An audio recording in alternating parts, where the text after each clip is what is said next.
Приказни за Зоки Поки. И мечето има грип. Зоки е болен од грип. Стариот чичко доктор рече дека ќе мора да остане в постела ако сака побрзо да оздрави. Но на Зоки му е многу здодевно в постела. Тој лежи сам.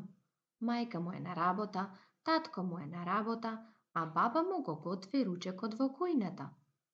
Бабо, викна одеднаш тој, дај ми го сламеното мече да си поиграм. Баба му доаѓа, но и паѓа на ум дека Зоки ќе се открива ако му дозволи да си игра со мечето.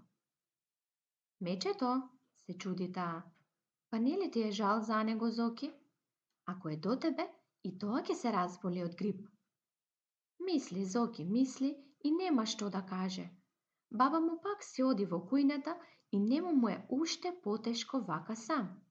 Надвор врне дожд и прозорците се влажни. Бабо, вика пак Зоки, дојди бргу ваму. Баба му доаѓа. Што е, Зоки? Ама не знаеш ли, и сламеното мече е болно од грип. Како?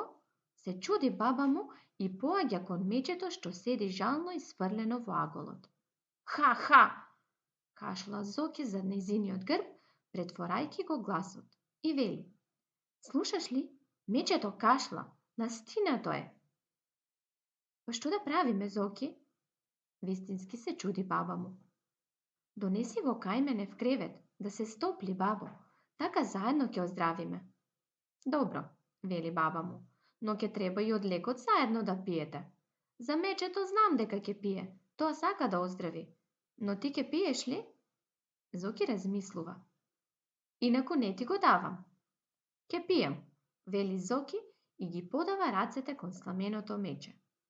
Баба му го става мечето во постелата на Зоки.